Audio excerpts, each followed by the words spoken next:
welcome to my Dwaja. I'm Shreya Shah, child birth educator. I am Dr. Tanvi Devdhar, pediatric physiotherapist. Doctor Tanvi, मैं search कर रही थी कि कुछ बच्चे लेट बोलते हैं, कुछ बच्चे बैबल करते हैं, कुछ बच्चे कुछ वर्ड्स या कुछ लेटर्स ठीक से नहीं बोल पाते हैं। और मेरे गूगल सर्च में एक टर्म आया सामने, ओरोमोटर स्किल्स, कि वो अगर डेवलप नहीं है तो बच्चा ठीक से बात नहीं करेगा। तो क्या प्लीज हमें बता सकते हो आप, ये ओरोमोटर स्किल्स या ओरोमोटर डेवलपमेंट ये होता क्या है? चलिए सुनते हैं। बच्चे को बोलने के लिए ओरोमोटर एबिलिटीज बहुत जरूरी है। अभी मैं आपको बताती हूँ ओरोमोटर एबिलिटीज मतलब क्या। आपके चीक्स, टंग, लिप्स, गम्स, आपका जॉ रीजन, ये सारी चीजें आती है आपके ओरोमोटर के डेवलपमेंट में। अगर ये सारी चीजों में कुछ कमियां हैं तो आपका बच्चा लेट बोलेगा या फिर उसको बोलने में दिक्कत होगी। जैसे हम बोलते हैं कि बच्चा अभी तक क्लियर नहीं बोल रहा है, र को अभी भी ल ही बोल रहा है, ये जो सारी चीजें हैं, अगर ये ओरोमोटर रीजन में कुछ प्रॉब्लम है तो बच्चे के स्पीच डेवलपमेंट में हमें प्रॉब्लम दिखती है। Very important. Okay, so doctor Tanvi, ये हो गया ओरोमोटर। सो अभी मुझे आप ये बताइए, मेरा बच्चा एक्चुअल में कहीं पे कुछ गड़बड़ कर रहा है, मतलब आपकी बातें सुनने के बाद मुझे लगता है कि हाँ डिले तो है, गड़बड़ तो है, और इसको मैं जेनेटिक पे भी नहीं डाल सकती हूँ।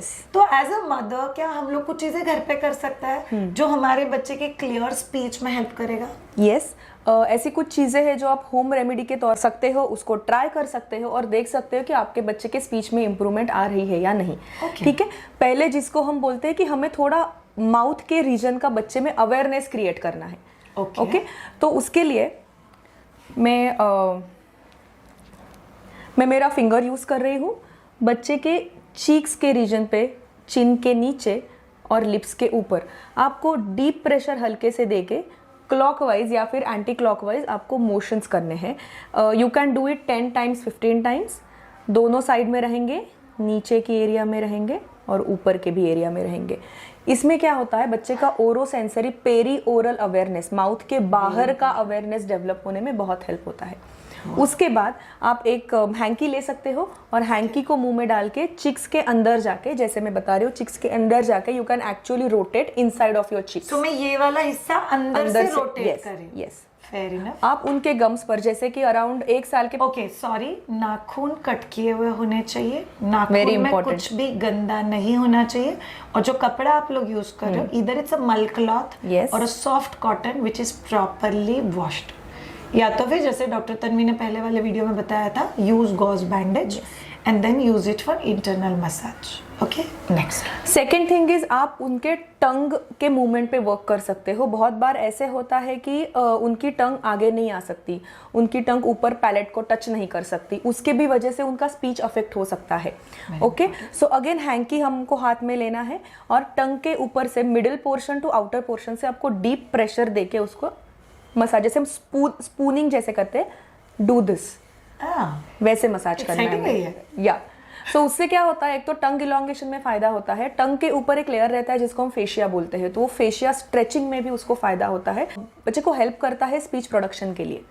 हाँ डॉक्टर तन्वी, अगर कोई व्यूअर का बच्चा अभी तक स्पीच के एज में गया ही नहीं है, can she still do it as a part of her bathing routine या just general massage which will help child? Yes, absolutely absolutely. हम peri oral massage, intra oral massage जैसे मैंने आपको दिखाया वो पॉइंट्स पे कर सकते हो। उससे बच्चे के फूड हैबिट्स इंप्रूव होने में भी बहुत हेल्प होगी, बच्चे का बाइटिंग च्यूइंग इंप्रूव होने के लिए भी। सब पेरेंट्स बोल रहे बोलती जा रुको मत डॉक्टर तन्वी, रुको मत। सो वेट, हम लोग इसके बारे में सेपरेट वीडियो में बात करेंगे, but what she said is very very important, you can do it.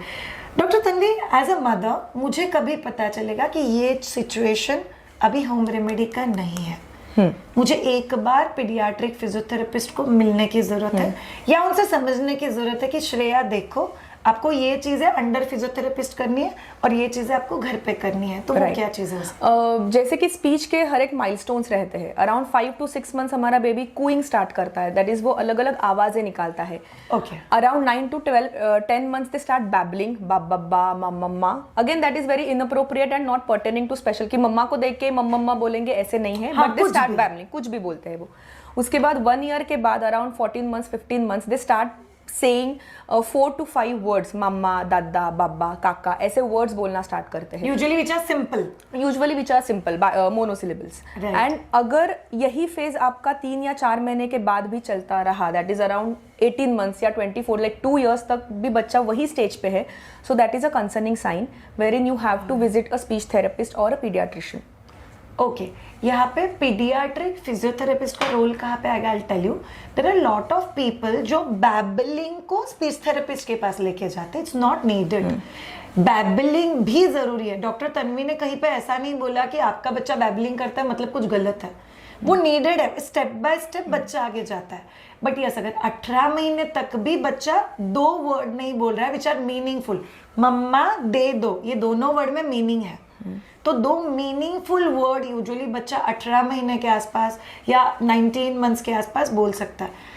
But again she said something beautiful, किसी भी माइलस्टोन में 1 to 3 months का delay is absolutely okay, it is perfectly okay. Okay doctor Tanvi, अगर मैं speech therapist के पास ना जाऊं और मैं डायरेक्टली पीडियाट्रिक फिजियोथेरेपिस्ट के पास जाऊं, तो क्या वो मुझे हेल्प करेंगे?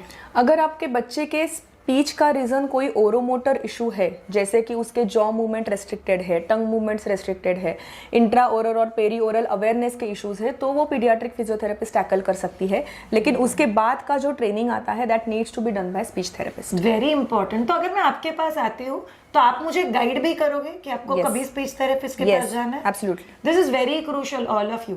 सी, मेरे डॉक्टर एक बहुत इंपॉर्टेंट चीज बोलते हैं कि कुछ होना ये अलग बात है, कुछ होने के बाद सही इंसान के पास जाना ये अलग बात है।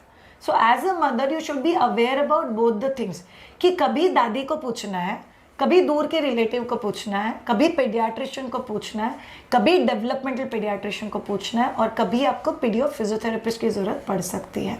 So that's it all of you, for you to understand कि अगर बच्चे की स्पीच डिले है, स्पीच के माइलस्टोन क्या क्या है, और कभी आपको डॉक्टर की हेल्प लग सकती है।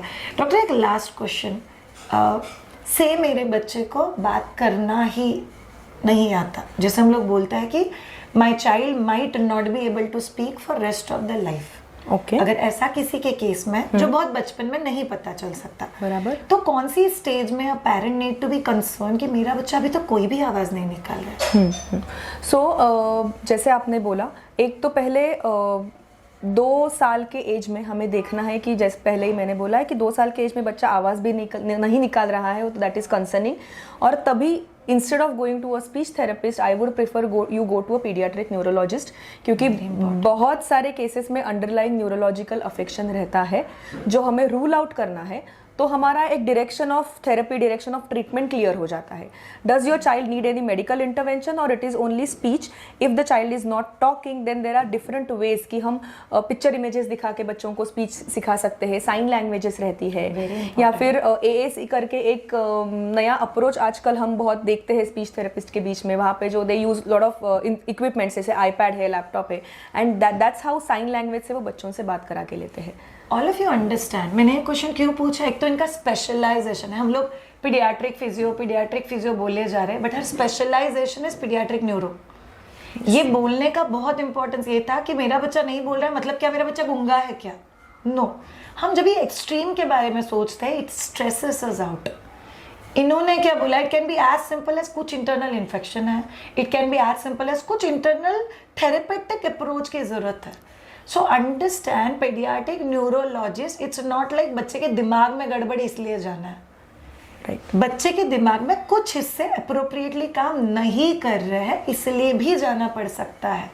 So understand how I should look at my child as a mother, and trust me, हम घरगुती डॉक्टर नहीं है, हम लोग घरगुती केयर प्रोवाइडर है, इसलिए डॉक्टर की चीज़ों में प्रेफरेबली उंगली मत डालना। If a doctor is guiding you on something, please work on it. That's a genuine request that any medico professional will tell you. Understand, as a mother, be aware and know where to go. Thank you so much, Dr. Tanvi, for this wonderful segment. Thank you so much, all of you, for being there. Yes, बच्चे का eating and बच्चे के ओरोमोटर skills के बारे में हम लोग next video में बात करेंगे। See you all next video. Bye.